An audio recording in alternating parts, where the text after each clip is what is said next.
ओम सभी को नमस्ते। मंत्रोच्चारण। ओम सहनाववतु सहनौ भुनक्तु सह वीर्यं करवावहै तेजस्विनावधीतमस्तु मा विद्विषावहै। ओम शांति शांति शांति।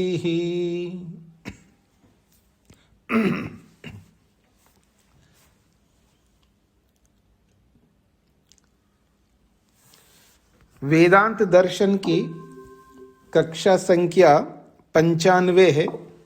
दूसरे अध्याय के तीसरे पाद के 19वें सूत्र तक हमने विचार किया है। कल के प्रसंग में न आत्म अश्रुते नित्यत्वात् च ताभ्यः ज्यः अतः एव उत्क्रांति गति आगति नाम, ये 3 सूत्रों को लेकर के विचार किया है। तो न आत्म अश्रुते नित्यत्वात् च ताभ्यः, इसका अर्थ मनोरमा जी। नमस्ते स्वामी जी। जी। जीवात्मा की उत्पत्ति और विनाश नहीं होता, क्योंकि श्रुति में ऐसा कोई प्रमाण उपलब्ध नहीं है। अपितु श्रुति में तो कहा गया है कि जीवात्मा नित्य है, शाश्वत है, अज है और विपश्चित है, ये है। इसलिए आत्मा अनुत्पत्ति धर्म वाला है। जी, ठीक बात है। तो ज्यः अत एव, इस सूत्र का अर्थ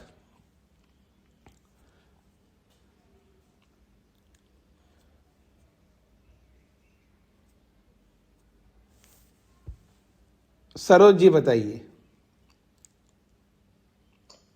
आत्मा ज्ञानवान है, आत्मा दृष्टा बनकर सभी जो भी विषय पदार्थ होते हैं उनको सब दृष्टा बनकर देखता है।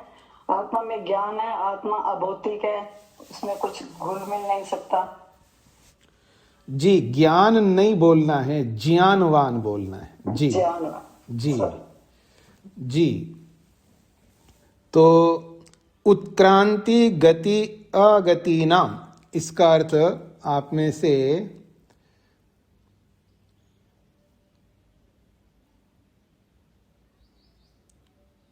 क्या नाम है, डॉक्टर अनीता जी बताएंगी।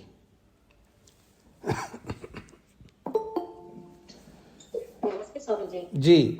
इस सूत्र के माध्यम से जीवात्मा का परिमाण बताया है कि जीवात्मा अणु है या विभु है। जीवात्मा की इसके लिए 3 हेतु दिए हैं। एक तो उत्क्रांति, दूसरा गमन और तीसरा आगति। उत्क्रांति यानी जीवात्मा का शरीर से बाहर निकालना उत्क्रांति है, और दूसरा है गमन। गमन यानी एक स्थान से दूसरे स्थान जाना, जैसे पशु पक्षी के शरीर से मनुष्य के शरीर में आना गमन है। और तीसरा है कि आगति, यानी यहाँ उस जैसे मोक्ष लोक से कर्म करने के लिए मनुष्य के शरीर में आना, ये आगति है। तो ये तीनों धर्म जीवात्मा के हैं। तो इससे सिद्ध होता है कि जीवात्मा अणु है, न कि विभु। और अर्थापत्ति से भी सिद्ध होता है कि जीवात्मा अणु स्वरूप है। जी, तो आगे बढ़ता हूं जी। प्रसंग जीवात्मा का है यहाँ पर। तो ये जो 19वें सूत्र में 3 हेतु दिए हैं, उत्क्रांति गति आगति नाम, तो गति और आगति इन दोनों को लेकर के एक बात कही जा रही है 20वें सूत्र में। स्वात्मना च उत्तरयोः, स्वात्मना च उत्तरयोः, उत्तरयोः स्वात्मना च। उत्तरयो बाद वाले कौन है? 3 हेतुओं में उत्क्रांति पहला है और बाद वाले 2 हैं। तो उत्तरयो का अर्थ है गति आगत्यो, गति और आगति इन दोनों के संदर्भ में बताया जा रहा है। उत्तरयो का मतलब है गति और आगति। इन 2 हेतुओं के संदर्भ में बोला जा रहा है स्वात्मना कर्तृभूतेन सह संबद्धत्वात्। आत्मा स्वयं कर्ता के रूप में इन दोनों से जुड़ा हुआ होने से, आत्मा जो है अपने निज स्वरूप से गति और आगति के साथ जुड़ी हुई है या जुड़ा हुआ है, ऐसा कह सकते हो आप।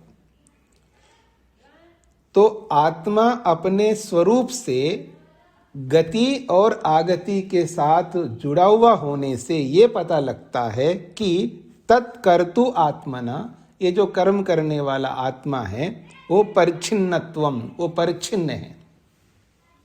परिच्छिन्न को खोला है एकदेशित्वम, वो एकदेशी है। जीवात्मा एकदेशी है, ये बात अपने स्वरूप से वो जाना जाता है। जीवात्मा का अपना स्वरूप, स्वात्मना का मतलब अपना स्वरूप है। क्या? वो गति और आगति से जुड़ा हुआ है, क्योंकि गमन करना उसका अपना स्वरूप है जीवात्मा का, और आगमन करना भी उसका अपना स्वरूप है। तो अपने कर्तृ स्वरूप से वो इन दोनों गतियों से जुड़ा हुआ होने के कारण से पता लगता है कि वो परिच्छिन्न है, अर्थात एकदेशी है, सर्वदेशी नहीं है। परिच्छिन्न कहो, अणु कहो, एकदेशी कहो, एक ही बात है। सर्वदेशी कहो, विभु कहो, व्यापक कहो, एक ही बात है।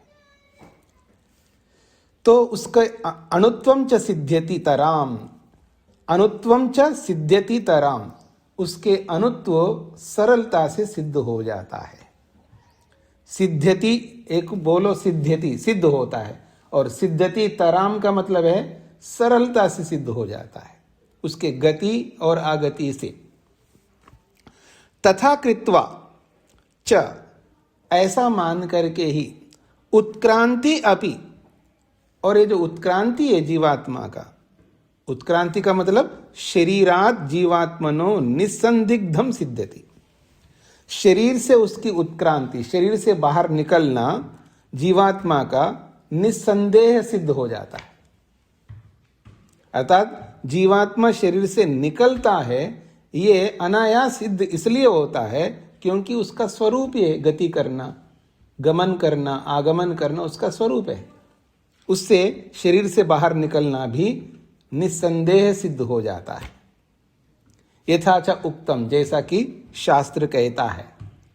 बृहदारण्य का वचन है, वहां प्रसंग ये है जीवात्मा शरीर से कैसे निकलता है। जीवात्मा शरीर से कैसे निकलता है? लोग बोलते हैं कि जीवात्मा निकल गया जी, शरीर को फोड़ करके निकल गया है, शरीर को भेद करके निकल गया। ऐसा नहीं है, वो तो इतना अणु स्वरूप है, इतना सूक्ष्म स्वरूप है, उसको रोकने वाली कोई भौतिक वस्तु है ही नहीं है। जैसे प्रकाश होता है ना जी, प्रकाश, लाइट, वो दर्पण में से भी निकल के बाहर जाता है ना। मिरर जो है ना, कांच, बहुत मोटे मोटे कांच आते हैं आजकल, इतने मोटे मोटे आते हैं कि ऐसे जगहों पर उनको लगाते हैं वहां से कोई तोड़ नहीं सके। ग्लास के जो मकान आजकल बनाते हैं ना लोग, तो मोटे मोटे ग्लास के बनाते हैं। कितना ही मोटा ग्लास हो, उसमें से भी प्रकाश निकल जाता है। वो तो भौतिक है, दोनों भौतिक है। ये तो भौतिक भी नहीं है जीवात्मा। तो इसलिए कोई भौतिक वस्तु परमात्मा को या जीवात्मा, परमात्मा तो वैसे भी सर्वव्यापक है, कोई भौतिक वस्तु जीवात्मा को रोक नहीं सकती। शरीर तो कुछ भी नहीं है, शरीर तो बहुत स्थूल है। तो कहते हैं जीवात्मा कैसे निकलता? कहीं ना कहीं से निकलना तो होगा ही ना उसको। तो कहते चक्षुष्ट हो वा मूर्धनो वा शरीर प्रदेशेभ्य वा। जब जीवात्मा शरीर से निकलता है तो चाहे वो चक्षुष्ट आंख से निकल सकता है, मूर्धन मूर्धा से निकल सकता है। आप लोग बोलते हैं ना ब्रह्मरंध्र है, ठीक है जी। तो या शरीर प्रदेशेभ्य, शरीर के किसी भी स्थान से निकल सकता है। आप में से उपनिषदों में पढ़ा होगा वहां बोला है जब मुक्ति में जाता है तो ऊर्ध्वगमन करता है। ऊर्ध्वगमन का मतलब है शरीर के जो ऊपरी भाग है, जो जिसको आप ब्रह्मरंध्र कहते हो, वहां से आत्मा निकलता है जब मुक्ति में जाता है। और जो मुक्ति में नहीं जाता है ना, शरीर के किसी भी शरीर, इसलिए कहा शरीर प्रदेशेभ्य, वो शरीर के किसी भी स्थान से निकल सकता है। उसको निकलने के लिए कोई पर्टिकुलर कोई स्थान विशेष की आवश्यकता नहीं, कहीं से भी निकल सकता है। ये निकलने की बात कही यहां पर, आत्मा शरीर से निकलने की बात ये प्रमाण कहता है। आंख से निकल सकता, मूर्धा से निकल सकता है, कहीं से भी निकल सकता है, शरीर के किसी भी स्थान से निकल सकता है। दूसरी बात, शुक्रम आदाय पुनः एति स्थानम, ये बृहदारण्य का ही है, वो प्रसंग है जागृत अवस्था का, स्वप्न अवस्था का, निद्रा अवस्था का प्रसंग चल रहा है वहां पर। तो ये जो जीवात्मा है जब स्वप्न अवस्था में जाता है, स्वप्न लेता है, तो वापस जब जागृत अवस्था में आता है, उस संदर्भ को यहां पर बोला गया शुक्रम आदाय। शुक्र का मतलब है सामर्थ्य, शक्ति।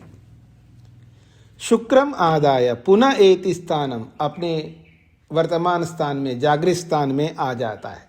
शुक्र रूपी सामर्थ्य को, शक्ति को लेकर के जीवात्मा पुनः दोबारा स्थानम, अपने जागृत स्थान को एति प्राप्त होता है। अगला प्रमाण है स एताः तेजो मात्राः समभ्याददानो हृदयम एव अन्ववक्रामति। स, वो जो आत्मा है, एताः तेजो मात्रा, ये जो तेज स्वरूप जो ज्ञानेन्द्रियां है ना, उनको यहां पर तेजो मात्रा कहा। ज्ञान स्वरूप है ये, मात्र ज्ञान वाली है इंद्रियां, क्योंकि ज्ञानेन्द्रियां विशेष रूप से ये ज्ञान को प्रदान कराने वाली, ज्ञान प्राप्त कराने वाली है। तो एता तेजो मात्रा, ये जो इंद्रियां हैं, समभ्याददान, इन सब को लेकर के, अर्थात इन इंद्रिय तो एक उपलक्षण है, सूक्ष्म शरीर को ले सकते हैं। एता तेजो मात्रा, ये जो तेज स्वरूप जो सूक्ष्म शरीर है, इन सब को लेकर के समभ्याददाना, इन सब को लेकर के जीवात्मा हृदयम एव अन्ववक्रामति, वापस हृदय में आ जाता है। ये पुनर्जन्म को लेकर के बात कही जा रही है यहां पर। तो यहां पर भी आने की बात कही जा रही है। इति शरीर अभ्यांतरे गति प्रतिपाद्यते, ये सब शरीर के अंदर की गति को यहां पर बताया है। तदिदम सर्वम अनुत्वाद एव संभवति, ये सब बातें, ये सारे प्रमाण तभी सिद्ध होंगे जब जीवात्मा अणुस्वरूप हो, एक देशी हो, उसके बिना ये बातें सिद्ध नहीं हो सकती। सबको समझ में आ गए जी? सूत्रार्थ,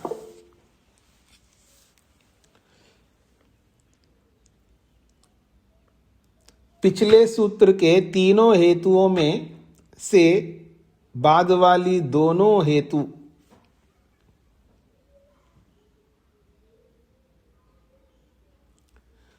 पिछले सूत्र के तीनों हेतुओं में से बाद वाले दो हेतु, पिछले सूत्र के तीनों हेतुओं में से बाद वाले दो हेतु, अर्थात शरीर से बाहर जाना, शरीर से बाहर जाना और नए शरीर को प्राप्त होना,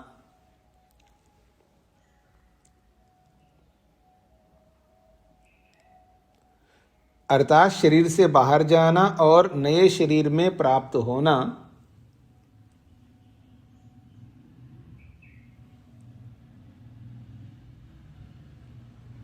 यह स्वयं आत्मा के द्वारा ही संभव होता है। यह स्वयं आत्मा के द्वारा ही संभव होता है। यह स्वयं आत्मा के द्वारा ही संभव होता है। इससे आत्मा अणु सिद्ध होता है। इससे आत्मा अणु सिद्ध होता है। पिछले सूत्र के तीनों हेतुओं में से,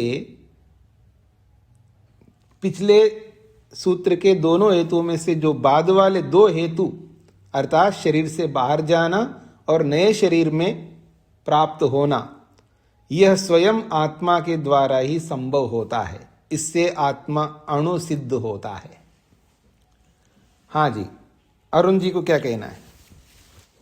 हाँ स्वामी जी नमस्ते। स्वामी जी यहाँ पर जो हृदय का जो शब्द आया है, ये भौतिक हृदय है उसको लेके ही है या कुछ अलंकारिक रूप में? ऐसा है, हृदय शब्द के बहुत सारे अर्थ हैं। एक ये भौतिक हृदय भी ले सकते, कोई दिक्कत नहीं है। और एक हृदय वो होता है जहाँ आत्मा का दर्शन होता है, जिस स्थान पर आत्मा का दर्शन होता है उसको भी हृदय कहते हैं। कुछ लोग हृदय को मस्तिष्क भी बोलते हैं। ऐसे बहुत सारे प्रसंगों में हृदय शब्द के अलग अलग अर्थ बनते हैं। तो आप कोई भी हृदय ले लो, कोई आपत्ति नहीं है। भौतिक हृदय को भी ले लो, कोई दिक्कत नहीं है। आत्मा कहीं भी रह सकता है ना शरीर के अंदर, तो भौतिक हृदय में भी रहता है, तो इसमें न रहने के विषय में कोई आपत्ति नहीं, मतलब नहीं रह सकता इसमें कोई आपत्ति नहीं है। शरीर में कहीं भी रह सकता है, तो भौतिक हृदय भी ले सकते हैं। हाँ जी, सुहासिनी जी को क्या कहना? नमस्ते स्वामी जी। स्वामी जी, जीवात्मा जब स्थान बदलता रहता है, उसी समय क्या जीवात्मा सूक्ष्म शरीर को लेकर के शरीर के अंदर में स्थान बदलता रहता है? ऐसा है, सूक्ष्म शरीर जीवात्मा के पास ही रहता है। वो अकेले जीवात्मा तो रहता नहीं है। वो जैसे कोई बड़ा आदमी होता है ना, तो अपने साथ अपने महकमा को लेकर के चलता है। उसके बॉडी गार्ड्स होते हैं और भी बहुत होते हैं ना, साथ साथ चलते वो लोग। तो ऐसे जीवात्मा के साथ ये सब साथ ही रहते हैं, तो साथ ही चलते हैं। ठीक है। हाँ जी, प्रेम कुमार जी को क्या कहना है? नमस्ते स्वामी जी। जी, जीवात्मा अणु स्वरूप है, क्या वो सक्षम है कि वो खुद ही शरीर से निकल जाए और कहाँ जाना है उसको ये पता हो, या ईश्वर जो जीवात्मा में ओतप्रोत है वो उसको लेकर जाता है? ये तो पहले अनेक बार बता चुका हूं। जीवात्मा स्वयं सक्षम नहीं है कहीं भी आने जाने में। इवन जब आदमी आत्महत्या करता है तब भी स्वयं नहीं निकलता है। आत्मा मतलब हम ऐसा क्रिएट कर सकते हैं, ऐसी परिस्थितियां उत्पन्न कर सकते हैं कि मैं अपने आप को दुख दे करके शरीर को ऐसी परिस्थिति में ले आ सकता हूं, जैसे फांसी लेना हो, जहर खाना हो, नस काटना हो।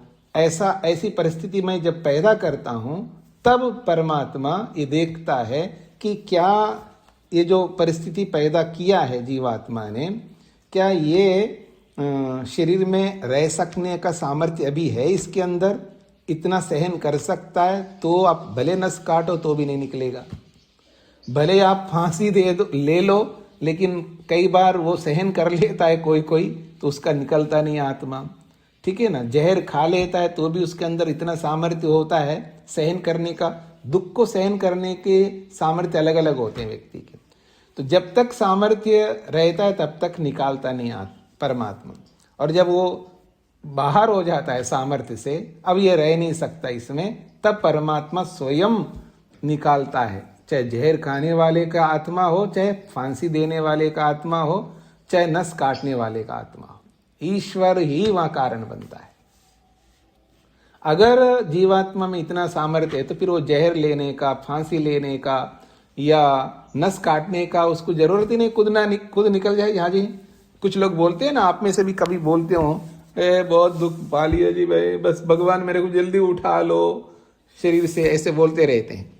बोलते नहीं बोलते, सुना होगा आपने, मैंने बहुत सुना है। दुखी होकर के बहुत सारे लोग भगवान से कहते हैं भगवान उठा लो। कैसे उठाएगा? अपने कर्मों का फल भोगे बिना कैसे उठाएगा? नहीं उठाएगा, आप कितना ही करते रहो किए हुए कर्मों का फल भोगना पड़ेगा, भोग करके ही जाओ।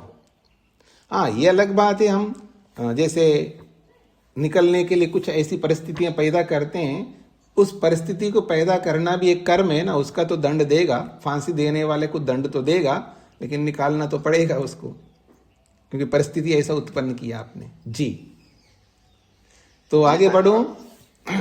अगला सूत्र। हाँ जी, अंजलि जी को क्या कहना है? नमस्ते स्वामी जी। स्वामी जी, जैसे आपने बोला कि ये सूक्ष्म शरीर सारा इकट्ठे ही रहता है, तो और मन इनके बॉडीगार्ड हैं, तो ये जो चित्त और मन है ये भी शरीर में ऊपर नीचे घूमता रहता है आत्मा के साथ। दोबारा बोलिए अंतिम वाक्य। जो चित्त और मन है वो भी आत्मा के साथ पूरे शरीर में घूमता है। चित्त और मन को अलग अलग मान रहे हो आप, एक मान करके बोल रहे हो? नहीं, एक ही मान रही हूँ, उसके और मतलब काम अलग अलग है। हाँ जी, हाँ जी, हाँ। तो मन तो जीवात्मा के साथ ही रहता है। आपने योग में पढ़ा होगा, अगर नहीं पढ़ा हो तो आगे पढ़ेंगे। ये मन ऐसा है कि जीवात्मा के साथ चिपका हुआ है, जैसे चिपका रहता हो ऐसा। अयस्कांत मणि कल्पम कहा मन को, मतलब जैसे कि लोहा जैसे चुंबक के साथ जुड़ा रहता है ना, ऐसे जीवात्मा जो है जीवात्मा के साथ हमेशा रहता है, वो कभी अलग नहीं हो सकता। मुक्ति मिले तो अलग हो सकता है, या प्रलय हो तो अलग हो सकता है। प्रलय नहीं हुआ, मुक्ति नहीं मिली, तो जीवात्मा के साथ हमेशा ये सूक्ष्म शरीर बना रहता, उसमें मन भी है, कभी अलग नहीं हो सकते। ठीक है जी, तो मतलब वो भी पूरा शरीर में घूम सकता है। हाँ जी, हाँ जी, हाँ जी, साथ साथ, क्योंकि आत्मा के साथ सब जाएंगे ना। हाँ जी, हाँ जी। अजीत जी को क्या कहना था? जी स्वामी जी नमस्ते। मैं ये जानना चाह रहा था कि जैसे अभी आप बताए कि जब शरीर की सामर्थ्य छिन्न भिन्न हो जाती है, जैसे डॉक्टर वगैरह कहते हैं कि जो हमारे 6-7 मूल संस्थान हैं और उनमें से कोई भी सिस्टम फेल होता है तो आत्मा शरीर छोड़ देती है या प्राण निकल जाते हैं, आदमी की मृत्यु हो जाती है। ब्रेन है, हार्ट है, किडनी है, ऐसे कई संस्थान को बताते हैं। तो क्या ये मैं सोचता हूँ कि जो आत्मा के रहने का स्थान तो पूरा बॉडी ही है, लेकिन एक संस्थान के फेल होने से भी आदमी मर जाता है। ऐसा मतलब उसका घर ही नष्ट हो गया तो आत्मा कहाँ रहेगा? तो जैसे आप ये बता रहे हैं कि पूरे शरीर में आत्मा घूमता रहता है, तो एक को नष्ट होने के बाद तो आत्मा को रहना चाहिए, बाकी संस्थान तो ठीक है उसके। नहीं समझे ना आपने, मेरी बात को समझे नहीं, इसलिए प्रश्न कर रहे हैं आप। जी जी। एक संस्थान मतलब एक यूं कहना, एक सिस्टम अगर खराब हो गया है तो उसको रहना चाहिए, आपका प्रश्न है। जब वो सिस्टम ऐसा खराब हुआ है, उस सिस्टम के खराब होने से शरीर काम करने का लायक ही नहीं रहा है, जीवात्मा उसमें रह करके कुछ कर नहीं सकता, तब क्या करेंगे परमात्मा? जी जी, ऐसा समझ लीजिए ना, उल्टा क्यों समझते हो? सीधा समझो ना इस बात को। जी, मैंने जो बोला है ना उस पर आपने ध्यान नहीं दिया होगा। जब वो रहने का लायक नहीं रहा, मतलब सहन ही नहीं कर सकता जीवात्मा, उसमें रह ही नहीं सकता, रह करके उस शरीर से कुछ उपयोग नहीं ले सकता हो, तब क्या करेंगे परमात्मा? निकालेंगे। चाहे वो एक सिस्टम हो चाहे सारे सिस्टम हो। एक सिस्टम भी इतना भारी हो जाता है, उस सिस्टम के बिगड़ जाने से शरीर कोई काम का नहीं रहा, तभी निकालेगा। जी, 21वां सूत्र है, न अणुः अतश्रुतेः इति चेत न इतर अधिकारात्। न अणुः अतत् अतत् श्रुतेः, अतत् श्रुतेः इति चेत न इतर अधिकारात्। ये सूत्र के पद हैं। न अणुः अतत् श्रुतेः इति चेत, प्रश्नकर्ता प्रश्न कर रहा है और उत्तर भी इसी में दिया जा रहा है। आत्मा न ही अणु अस्ति। प्रश्नकर्ता कहता है आत्मा अणु नहीं है। आत्मा को आप जो अणु कह रहे हो, अणु नहीं है। कुतः, क्यों अणु नहीं है? तो प्रश्नकर्ता कह रहा है अतत् श्रुतेः, अर्थात तद भिन्न प्रमाण वचनात्। अतः श्रुते का अर्थ है अलग आत्मा के संदर्भ में अलग से प्रमाण होने से। अलग से प्रमाण होने का मतलब है आत्मा के आत्मा विभु है ऐसा प्रमाण होने से। भिन्न प्रमाण का मतलब है आप अणु बोल रहे हो, आत्मा के बारे में महत परिमाण वाला, विभु परिमाण वाला ऐसा प्रमाण है, ये कहना चाहता है।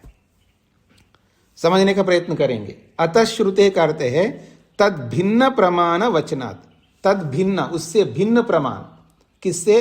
अणुत्व से भिन्न प्रमाण होने से। अणुत्व से भिन्न प्रमाण क्या है? व्यापक विभु प्रमाण। क्या है वो? स व एष महान अजः आत्मा यो अयम विज्ञानमय प्राणेषु।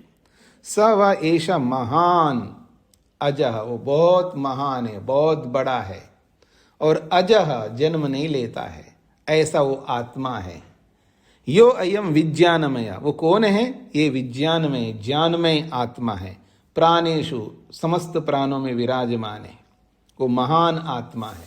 तो प्रमाण ये कह रहा है कि वो महान है, महत परिमाण वाला है। आप तो अणु परिमाण वाला बता रहे हो, तो अणु परिमाण से भिन्न प्रमाण उपलब्ध है आत्मा के बारे में, इसलिए उसको अणु नहीं मानना चाहिए, ये प्रश्नकर्ता का कहना है। तथा एक और प्रमाण दे रहा है, नित्यम सर्वगतम सुसूक्ष्मम तद अव्ययम भूतयोनिम परिपश्यन्ति धीराः। धीराः, ये मुंडक का बहुत महत्वपूर्ण वचन है। धीर कहते हैं जी, बहुत ही महत्वपूर्ण शब्द है धीरा, धैर्य।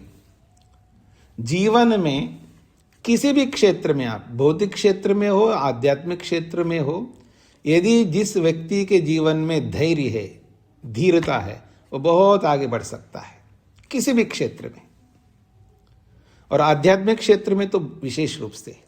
और यही धैर्य आदमी में नहीं होता है, पति में नहीं होता है, पत्नी में नहीं होता है, वही धैर्य गुरु में नहीं होता, शिष्य में नहीं होता है, वही धैर्य किसी में नहीं होता है। ये तो मेरे सिर से ऊपर निकला, अब तो मैं सहन ही नहीं कर सकता, अब तो मैं सहन नहीं करूंगी, बहुत हो गया। भड़क जाती है पति के ऊपर, पति तो वैसे भड़कता रहता है, वो भी धैर्य छोड़ करके वो भी भड़क जाती है, शिष्य भी भड़क जाता है, गुरु भी भड़क जाता है, बहुत देख लिया इसको। बस अर्थात धैर्य नहीं है व्यक्ति में। कोई तो सीमा होनी चाहिए, कब तक सहन करूं मैं, आखिर सीमा, मैं भी तो कुछ हूं भाई। यहां आध्यात्मिक मार्ग में कब तक वाली बात को लाना नहीं है। सहन करना है तो मरते दम तक सहन करो, मर जाओ, पैदा हो जाओ, फिर सहन करो, फिर मर जाओ, फिर सहन करो। कब तक करूं जी? जब तक मुक्ति नहीं मिले ना, तब तक सहन करो। बस एक ही उपाय है, धैर्य, धीरता। वही व्यक्ति मुक्ति के अधिकारी बन सकता है। जिसके जीवन में धैर्य नहीं है, वो मुक्ति के लिए अप्लाई नहीं करना उसको। हाँ जी, अगर आप मुक्ति चाहते हो तो समझ लेना कि धैर्य लाना। अगर आप कहते हो कि मैं सहन नहीं कर सकता, नहीं कर सकती, तो मुक्ति के लिए अप्लाई मत करना, फिर आपके बस की बात नहीं है। तो धीराः का मतलब है धैर्यवान। क्या करते हैं? तद अव्ययम भूत योनिम परिपश्यन्ति। उस अव्यय, जो व्यय ना होने वाला है, जो परिवर्तन में ना आने वाला है, वो अव्यय है। अर्थात व्यय का मतलब है अपरिवर्तनशील, अनचेंजेबल। और भूत योनिम, समस्त भूतों का वो योनि है, आधार है। कैसा है वो? नित्यम, वो नित्य है। सर्वगतम, सब जगह विद्यमान है। और सुसूक्ष्मम, बहुत सूक्ष्म है। ऐसे नित्य, सब जगह रहने वाले सर्वगत को, सुसूक्ष्म को, अव्यय को, भूत योनि को वो धीर लोग परिपश्यन्ति, देखते हैं। ये आत्मा के बारे में बोला जा रहा है। तो आत्मा के लिए ये बोला जा रहा है, और आप कह रहे हो अणु है आत्मा। इति चेत, ऐसा हम कहे तो, ये प्रश्नकर्ता का कहना है। तो उत्तरकर्ता कहते हैं न इतर अधिकारात, ये जीवात्मा के लिए नहीं है। भले आदमी, ये जो भी बात कही जा रही है, नित्यम सर्वगतम सुसूक्ष्मम तदव्यम, ये इतर अधिकारात, ये जीवात्मा के प्रसंग में नहीं कहा जा रहा है। इतर अधिकारात, ये दूसरे के लिए अधिकार है, ये अर्थात दूसरे का प्रसंग है। यहाँ पर दूसरे का दूसरा क्षेत्र, अधिकार का मतलब है दूसरे का अधिकार है। यहाँ पर हर किसी का अधिकार नहीं है यहाँ बैठने का। हाँ जी, यहाँ बैठने का, इस व्यास गद्दी पर बैठने का हर किसी को अधिकार नहीं है, दूसरे को अधिकार है। ऐसे ही यहाँ इतर अधिकारात, ये जीवात्मा का अधिकार नहीं इन शब्दों का प्रयोग करने के लिए। किसका अधिकार है? परमात्मा का है। इसलिए इतरस्य अर्थात परमात्मन अधिकारो वर्तते, ये सारे शब्द परमात्मा के लिए हैं, न जीवात्मा। ये जीवात्मा के लिए नहीं है ऐसे शब्द। ये उत्तर दिया इन्होंने। सूत्रार्थ, जीवात्मा अणु नहीं है। जीवात्मा अणु नहीं है।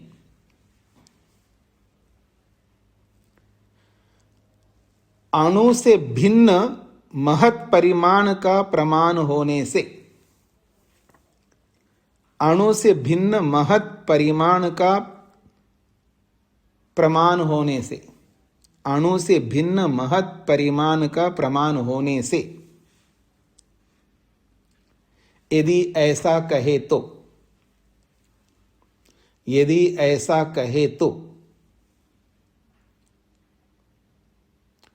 जीवात्मा अणु नहीं है, अणु से भिन्न महत परिमाण का प्रमाण होने से, यदि ऐसा कहे तो नहीं कह सकते।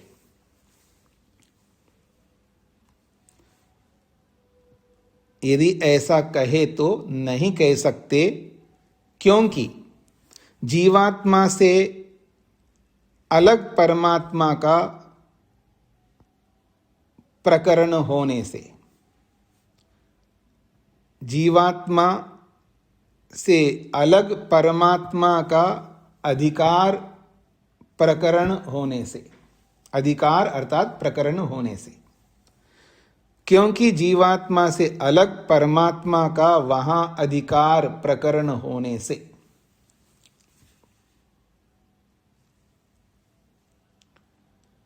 क्योंकि जीवात्मा से अलग परमात्मा का वहां अधिकार अर्थात प्रकरण होने से, जीवात्मा अणु नहीं है, अणु से भिन्न महत परिमाण का प्रमाण होने से, यदि ऐसा कहे तो नहीं कह सकते, क्योंकि जीवात्मा से अलग परमात्मा का वहां अधिकार अर्थात प्रकरण होने से।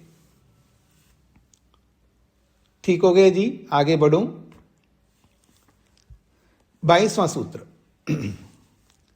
स्वशब्दोन्मानाभ्याम च, उसी जीवात्मा को अणु सिद्ध करने के लिए सारे सूत्र हैं। इससे ये पता लगता है इन सारे सूत्रों से कि जीवात्मा परमात्मा से अलग वस्तु है, अलग तत्व है, ये कहना चाहते हैं। स्वशब्द उन्मानाभ्याम च, स्वशब्द उन्मानाभ्याम च, स्वशब्देन साक्षात् अनुशब्देन अथ उन्मानेन च जीवात्मना उद्धृतम्। स्वशब्देन, स्वशब्देन का मतलब है साक्षात अनुशब्देन। स्वशब्द का मतलब है यहां अनुशब्द, उसी को खोला है। स्वशब्देन अर्थात साक्षात अनुशब्देन, सीधा सीधा अनुशब्द से, और च और उन्मानेन, अथ उन्मानेन, उन्मान का मतलब है माप, परिमाण। उन्मान का मतलब है मान, मानक, परिमाण रूपी उन्मान से जीवात्मना उद्धृतम, जीवात्मा का उद्धृत किया है शास्त्र में, अर्थात जीवात्मा को अनुशब्द से उद्धृत किया है, अर्थात वर्णन किया है। जीवात्मा को अणु शब्द से वर्णन किया है और उसका माप, उसका परिमाण भी बताया गया है। तो कहते हैं अनेन तुलया प्रदर्शितम, प्रदर्शित मानेन च, तो कहते हैं उद्धृत मानेन, जीवात्मना उद्धृत मानेन, उद्धृत मानेन का मतलब तुलया, तुला मानक प्रमाण, तुलया प्रदर्शित मानेन, तुला रूपी मान के द्वारा वहां प्रदर्शित दिखाया गया होने से, स अणु अणु परिमाणो गम्यते, वह जीवात्मा अणु है, अणु परिमाण है, ऐसा सिद्ध होता है। यथा, जैसा कि वो जहां उद्धृत किया, जहां वर्णन किया है उसको दिखा रहे। एषो अणु आत्मा चेतसा वेदितव्यो यस्मिन् प्राणः पंचधा संविवेशः। एषा आत्मा अणु, ये जो आत्मा है जीवात्मा, वो अणु स्वरूप है। और उस अणुस्वरूप आत्मा को कैसे जानूं जी मैं? मैं आत्मा को आखिर जानना चाहूं तो कैसे जानूंगा? तो कहते चेतसा वेदितव्या, मन से जान लो। हर वस्तु को जानने का साधन अलग है। रूप को जानने का साधन आंखें हैं, गंध को जानने का साधन नाक है, रस को जानने का साधन रसना इंद्रिय जिह्वा है, शब्द को जानने के साधन कर्णेंद्रिय हैं, स्पर्श को जानने का साधन स्पर्शेंद्रिय है, सुख को जानने का साधन, दुख को जानने का साधन, आत्मा को जानने का साधन मन है। तो कह रहे हैं चेतसा वेदितव्या, ऐसा अणु आत्मा, ये जो आत्मा है ये अणु स्वरूप है। कैसे जानूं? चेतसा वेदितव्या, उसको मन से जानो। यस्मिन प्राणः पंचधा संविवेशा, जिसमें 5 प्रकार के प्राण विराजमान है। जिस आत्मा के साथ 5 प्रकार के प्राण विराजमान है। अत्र स्व शब्दो अणु शब्द, सूत्र में जो स्व शब्द आया है ये अणु शब्द को बताने के लिए आया है। एक और भी प्रमाण दे रहे हैं श्वेताश्वतर उपनिषद का, जीवात्मा अणु को सिद्ध करने के लिए। जीवात्मा का अणुत्व सिद्ध करने के लिए बहुत महत्वपूर्ण प्रमाण है। बालाग्र शत भागस्य शतधा कल्पितस्य च भागो जीव स विज्ञेय। जीवात्मा अणु है, सूक्ष्म है, कैसे जानूं? तो उसके लिए एक मोटा उदाहरण दे रहे हैं। बाल अग्र शत भागस्य, ये जो हमारे सिर के बाल होते हैं ना, अपने अपने सिर के बाल एक निकाल लो जी, निकाल लिया आपने, तो उस बाल के जो अग्रभाग का मतलब है बिल्कुल आखिरी खोना, बाल जैसे आपने हाथ में पकड़ लिए ना, माताओं के बाल बहुत निकलते रहते ना किचन में, इधर उधर, कभी कभी खाने में लंबे लंबे बाल, तो एक बाल निकालो और उसका अग्रभाग, उस अग्रभाग को हटा लो, अग्रभाग को काट के निकालो, बहुत सूक्ष्म, और उस अग्रभाग को भी 100 टुकड़ा कर दो। तो ऐसा आपके पास कोई यंत्र तो है ही नहीं है। तो सूक्ष्म यंत्र से, दूरबीन के माध्यम से, सूक्ष्म यंत्र से बाल के अग्रभाग को 100 टुकड़े करो। फिर कहा उस 100वें टुकड़े के भी 100 टुकड़े कर दो, उस 100वें टुकड़े के भी, यानी अग्रभाग के 100 टुकड़े कर दो, फिर उन 100 में से एक टुकड़े को पकड़ो, फिर उस एक टुकड़े को और 100 टुकड़े कर दो। ऐसा इतना भाग वाला जीवात्मा है, इतना सूक्ष्म है। सविज्ञेय, ऐसे इतने सूक्ष्म आत्मा को विज्ञेय, जानना चाहिए। एक और प्रमाण दिया है, आराग्र मात्रो ही अवरो अपि दृष्टः। आरा कहते हैं, ये जो आरा होता है ना, जो ऐसे काटने वाला, बहुत पहना होता है, बहुत तेज होता है। आजकल ये जो चाकू आते हैं ना जी, चाकू, नाइफ, मेरे को भी याद है एक बार मैं पहली बार गया था अमेरिका, तो वहां से एक नाइफ लाया $500 का। समझ रहे हो, $500 का। ये अलग बात है किसी को दे दिया, मैं क्या करूंगा उसको? हाँ, दे दिया किसी को $500 का। और ऐसे जो चाकू होता है ना, उसका जो तीक्ष्ण, उसकी जो तीक्ष्णता है, तो चाकू के आराग्र मात्रा, यानी चाकू या बहुत बड़ा जो है उसका जो अग्र, आराग्र मात्र, बिल्कुल उसके अग्रभाग बहुत सूक्ष्म होता है। ऐसे आत्मा को दृष्टा, देखना है, यानी बहुत सूक्ष्मता के रूप में देखना है। ये श्वेताश्वतर उपनिषद कहता है। इति उन्मानम, ये उसका मान, उन्मानम का मतलब है उसका ये मान है, उसका ये माप है जीवात्मा को समझने के लिए। हाँ जी, सूत्र का अर्थ लिख लीजिएगा, 22वें सूत्र का। जीवात्मा के लिए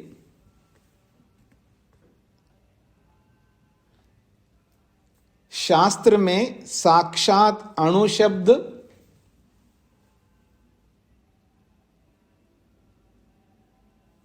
जीवात्मा के लिए शास्त्र साक्षात अणु शब्द,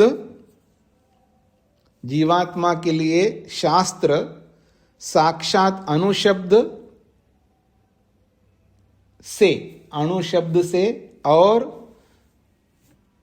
परिसीमित माप शब्दों से,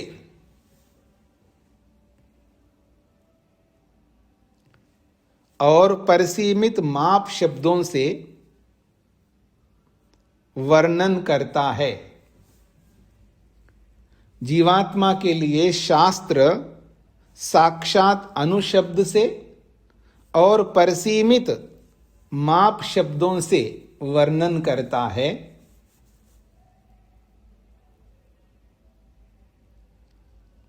इससे आत्मा अणु स्वरूप सिद्ध होता है। इससे आत्मा अणु स्वरूप सिद्ध होता है।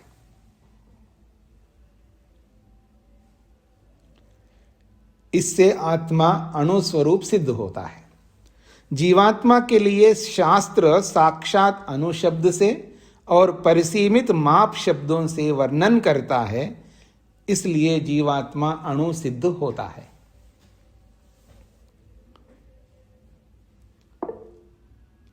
हाँ जी, अनुपमा जी।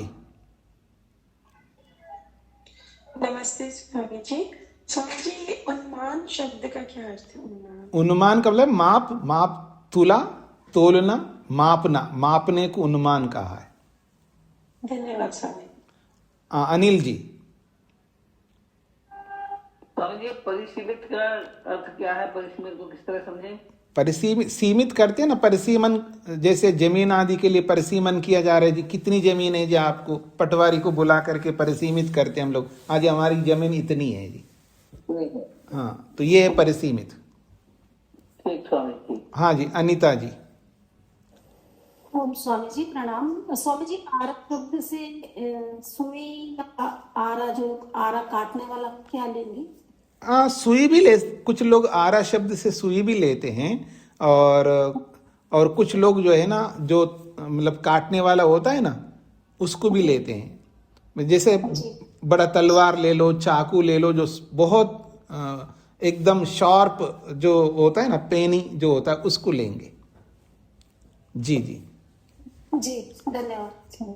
अगला सूत्र है 23वां, अविरोधः चंदनवत्। अविरोधः चंदनवत्। अविरोध, अणु ही आत्मा, जीवात्मा तो अनुस्वरूप है जी। इत्यत्र, इस संबंध में, केनचित शंक्येता, कोई ऐसी शंका करे, कोई व्यक्ति आत्मा के अनुस्वरूप के संदर्भ में कोई शंका करे, यत् की तस्य एकदेश वर्तित्वात् न शीतोष्णादि ज्ञानम भवेत्। क्या शंका कर रहा है व्यक्ति?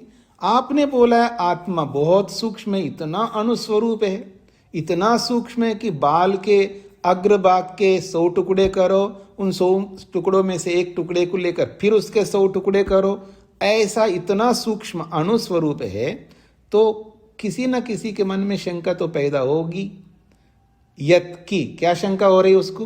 तस्य एकदेशित्वात्, जब वो आत्मा इतना सूक्ष्म एक देश में रहने वाला होने से शीतोष्णादि ज्ञानम न भवेत्, फिर उसको गर्मी सर्दी का ज्ञान नहीं होना चाहिए। न च हस्तपादादि चालनम संपद्येता, फिर उसको हाथ हिलाना है, पांव चलाना है, गर्दन हिलाना है। इतना बड़े बड़े काम कैसे कर पाएगा इतना सूक्ष्म अणु? ये उसका प्रश्न है। शीतोष्णादि ज्ञान साधनानि, शीत उष्ण ये सब इनका ज्ञान के साधन है। गर्मी सर्दी ये सब शीत उष्ण आदि ये ज्ञान के साधन बन रहे हैं। और गति प्रवृत्ति साधनानि च जड़ानि सन्ति, और गति होना, प्रवृत्त होना, कहीं गमन करना, कहीं काम के लिए प्रवृत्त हो जाना, ये सब जड़ के काम हैं।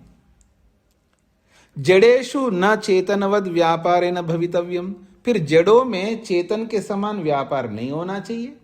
हाथ हिल रहा है चेतन के समान, देखो जी मैं हाथ को ऐसा भी कर रहा हूं, ऐसा भी कर रहा हूं, ऐसा भी कर रहा हूं, तो ये इसमें तो हाथ में जो ये गति हो रही है, मूवमेंट हो रहा है हाथ के अंदर, देखिए ऐसे ऐसा कर रहा हूं मैं, ऐसे ऐसे कर रहा हूं, जो भी करूं मैं, तो इन जड़ पदार्थों में चेतन के समान ये गति कैसे हो रही है? ये प्रश्नकर्ता का कहना है। तो जड़ेषु न चेतनवत व्यापारे न भवितव्यम, फिर इन जड़ पदार्थों में चेतन के समान व्यापार नहीं होना चाहिए। चेद ऐसा यदि प्रश्न करे, जड़ेषु न चेतनवत व्यापारे न भवितव्यम भवेत चेत, न ऐसा कहने की कोई जरूरत नहीं। विरोध प्रसज्यते, ऐसा अगर ले लेंगे तो फिर तो जड़ों में चेतनता मानी जाएगी, ये विरोध आ जाएगा, जड़ को चेतन मानने लगेंगे, ये प्रश्नकर्ता का कहना है। फिर समझ लीजिएगा, आत्मा को आप अणु बता रहे हो तो एक ऐसी शंका होती है कि वो आत्मा एकदेशी है, इतना सूक्ष्म है, तो इतने पूरे शरीर में शीत का अनुभव होता है ना, पूरे शरीर ठंडा लग रहा है जी, मेरे को बहुत सर्दी है, पूरा शरीर में ठंडक के एहसास हो रहा है, पूरे शरीर में गर्मी का एहसास हो रहा है, और आप कहते हैं आत्मा बहुत सूक्ष्म है, पूरे शरीर में ठंडक की अनुभूति होती नहीं होती हमको, पूरे शरीर में गर्मी की अनुभूति हो रही है। हाथ का चलना, हाथ में कैसे भी चला रहा हूं, पाँव को कैसे भी दौड़ा रहा हूं, मैं जॉगिंग कर रहा हूं, रनिंग कर रहा हूं, वॉक कर रहा हूं, जो भी कर रहा हूं, ये नहीं होना चाहिए। शीत उष्ण आदि ये ज्ञान के साधन है, और ये गति और प्रवृत्ति ये सब साधन जड़ों में होता है, तो जड़ों में चेतन के समान व्यापार नहीं होना चाहिए, लेकिन हो रहा है, ये विरोध आ रहा है, ये प्रश्नकर्ता का कहना है। इति अस्य समाधानम यत्, और ऐसे प्रश्नकर्ता के इस प्रश्न का समाधानम यत्, उसका समाधान ये है कि अविरोध, कोई विरोध नहीं आएगा। न खलु विरोधो अविरोध एव, ऐसा कोई विरोध नहीं आएगा, चिंता मत करो।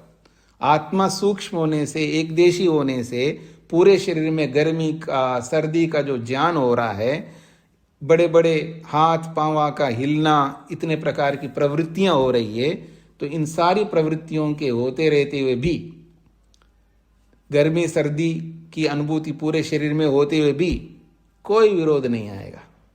कथम, कैसे?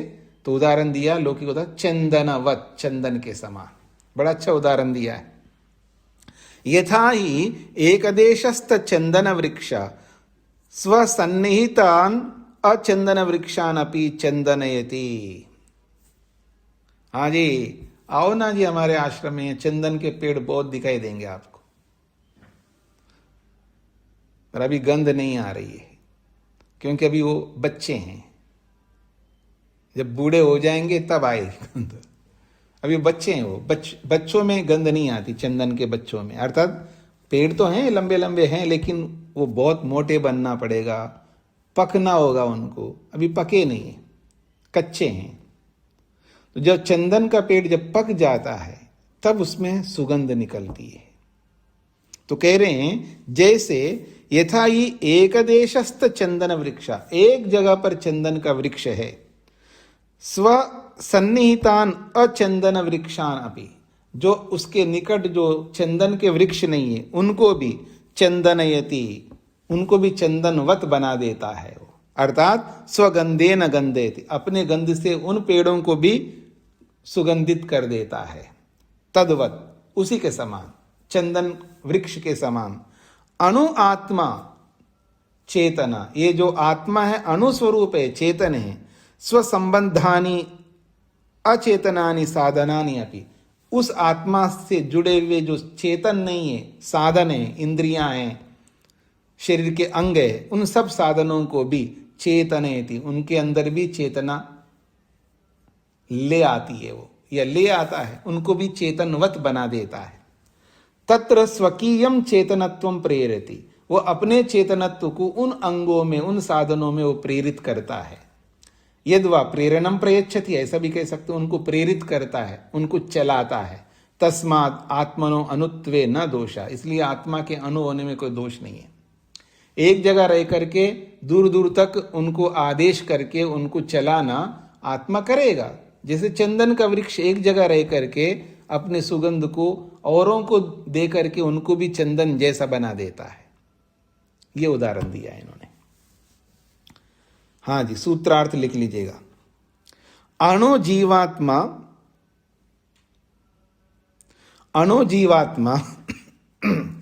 अणुजीवात्मा शरीर के एक देश में रहकर अणुजीवात्मा शरीर के एक देश में रहकर अणुजीवात्मा शरीर के एक देश में रहकर पूरे शरीर को ठंडा गरम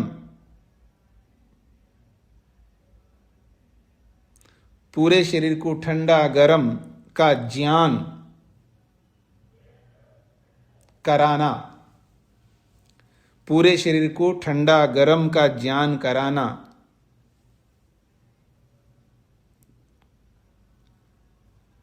और हाथ पांव आदि को चलाना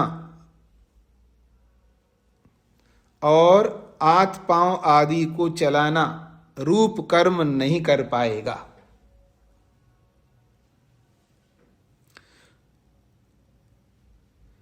अणुजीवात्मा शरीर के एक देश में रहकर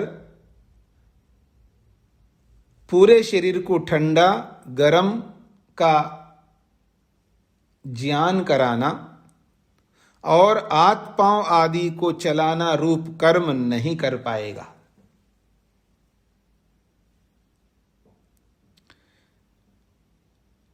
जिससे विरोध आएगा।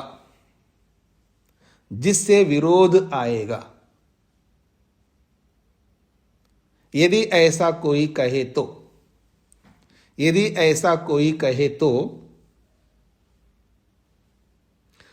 नहीं कह सकते। यदि ऐसा कोई कहे तो नहीं कह सकते, क्योंकि जैसे चंदन वृक्ष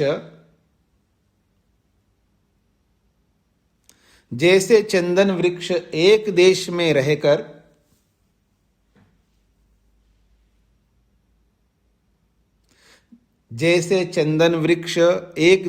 रहकर दूर दूर तक सुगंधित करता है, जैसे चंदन वृक्ष एक देश में रहकर दूर दूर तक सुगंधित करता है, वैसा ही आत्मा कर्म करता है। वैसा ही आत्मा कर्म करता है। वैसा ही आत्मा कर्म करता है।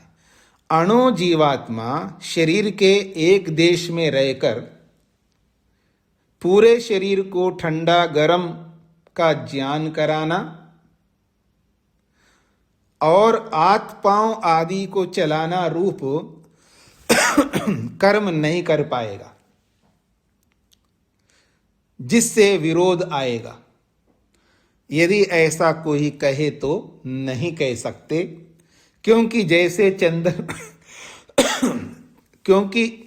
चंदन वृक्ष एक देश में रहकर दूर दूर तक सुगंधित करता है, वैसा ही आत्मा कार्य करता है।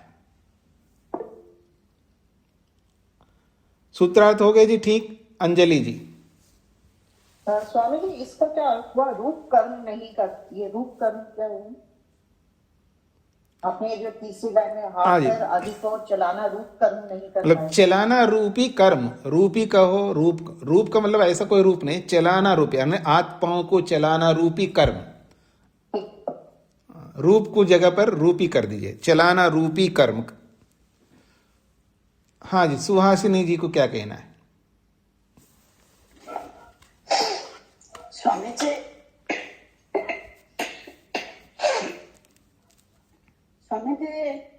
चंदन वायु का सहारा लेकर के एक देश में रहते हुए भी बहुत दूर तक सुगंधित करता है जी, वायु के सहारे से। हाँ जी। प्रश्न है ऐसे जीवात्मा कौन सा सहारा लेकर के एक देश में रह करके भी सब कार्य करते हैं? हाँ, इसका सहारा कौन सा साधन? शरीर के अंदर अलग अलग नाड़ियां हैं, तो ज्ञान वाहक नाड़ियां भी है। ज्ञान को ले जाने वाली नाड़ियां हैं, जैसे रसों को रक्तों को ले जाने वाली नाड़ियां हैं ना, तो ऐसे ही एक बहुत बड़ा जाल है शरीर के अंदर। वो जो बच्चों को स्कूल के बच्चों को 10वीं 11वीं 12वीं बच्चों को जो विज्ञान पढ़ाते हैं ना, विशेषकर बायोलॉजी पढ़ाते हैं, तो वो जो बड़े बड़े चार्ट आते हैं उसमें केवल जाल वाला जो एक चार्ट देखना आप, कितने जाल लगे हुए होते हैं शरीर के अंदर। देखा आपने कभी? नहीं देखा हो तो देख लेना। बहुत मतलब इतने जाल बिछा हुआ है शरीर के अंदर, हमें दिखता नहीं वो अलग बात है, लेकिन विचित्र है। परमात्मा की ये जो लीला है ना, परमात्मा की ये जो कृति है वो बहुत विचित्र है। तो ज्ञान वाहक नाड़ियां बिछे हुए हैं शरीर के अंदर, इसलिए आप पांव के अंगूठे के अंदर चुई चुभो तो तुरंत ज्ञान हो जाता है। तो आत्मा जहां भी बैठे वहां तक उसकी अनुभूति को ले जाने का तीव्र गति से काम करता है। तो ये सारे प्राण और बहुत सारे साधन हैं आत्मा तक ज्ञान को, आत्मा तक अनुभूतियों को या बाहर के संकेतों को पहुंचाने के लिए बहुत सारे साधन शरीर में बिछे हुए हैं, उनके माध्यम से करता है। स्वामी जी ध्यान तंतु नहीं, बीच में नहीं बोलना है आपको, ऐसे नहीं बोल सकते। हाँ जी जी, ठीक हो गए जी। सुहासिनी जी? ठीक है स्वामी जी। हाँ जी, तेज नारायण जी को क्या कहना है? जी स्वामी जी, ये सूत्र 22 का पहला पैदा हो, पुनः एक बार स्पष्ट कर दीजिए। 22वें सूत्र का क्या बताना? पहला प्रस्ताव। स्वशब्देन साक्षात अनुशब्देन अथ उन्मानेन च जीवात्मना उद्धृतमानेन तुलया प्रदर्शितमानेन च सो अणुपरिमाणो गम्यते। इसका स्वशब्देन, सूत्र में जो स्वशब्द है इसका अर्थ है साक्षात अनुशब्देन। स्वशब्देन का अर्थ है साक्षात, शास्त्र में जो अनुशब्द आया है उस अणुशब्द से आत्मा अणुसिद्ध होता है। शास्त्र में अणुशब्द आया है। और उन्मानेन च, और उसका परिमाण, उसका परिसीमन शब्द भी आया है शास्त्र में, जिससे जीवात्मा के उद्धृतमानेन तुलया, जीवात्मा के लिए जो उद्धृत किया है अर्थात वर्णन किया है मान से, अर्थात तुला रूपी मान से, जो प्रदर्शित मान है, जो दिखाया है वहां पर शास्त्र में, उस प्रदर्शित मान से, परिमाण से ये सिद्ध होता है स अणु परिमाणो गम्यते, वो अणु परिमाण सिद्ध होता है।